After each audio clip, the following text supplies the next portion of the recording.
नंद कुमार साय ने कहा कि मुझ पर झूठे आरोप लगाए जा रहे हैं।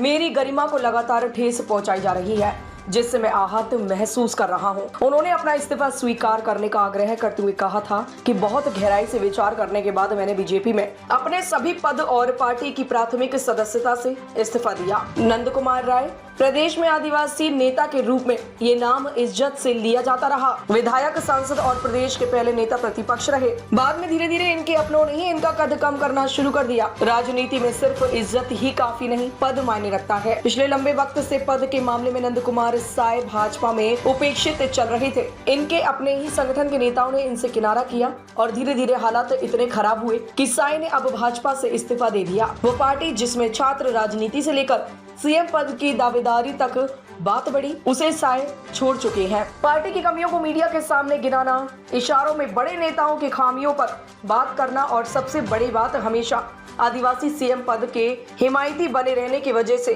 साय हमेशा दिग्गजों की आंखों में चुभते रहे। कभी इन्हें बैठकों में नहीं बुलाया गया तो कभी पार्टी संबंधी फैसलों की सूचना देना बंद कर दिया गया। इस तरह से हौले हौले साय को भी मजबूर किया गया कि वो भाजपा को टाटा बाय बाय कह दे। पहले लोकसभा के लिए टिकट से वंचित करने, फिर राज्यसभा के लिए रिपीट न करने और फिर कोर ग्रुप से भी हटाए जाने से साय नाराज चल रहे थे, मगर फिर राष्ट्रीय जनजाति आयोग का प्रमुख बनाया गया।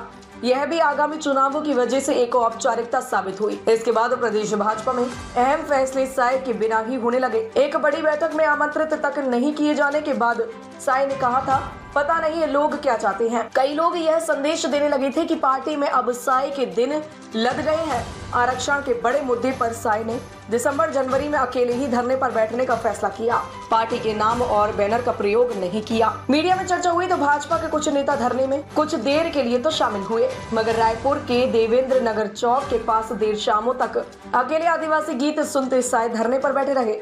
बिना कुछ खाए पिए ये धरना कुछ दिनों बाद साय ने आदिवासी आरक्षण लागू करने की मांग के साथ समेट लिया था। साय ने दिखा दिया था कि उन्हें अपने सिद्धांत प्रिय है, पार्टी चाहे कुछ करे न करे। नंद कुमार साय पिछले महीने रायपुर में भाजपा के विधानसभा घेराव कार्यक्रम में शामिल हुए थे। इस दौरान मंच से राज्यसभा के पूर्व सांसद राम विचार नेताम ने कहा है कि हमारे नेता साय जी मंच पर है। इन्होंने कसम ली है कि जब तक कांग्रेस सरकार को खाड़ नहीं फेंकेंगे, बाल नहीं कटवाएंगे।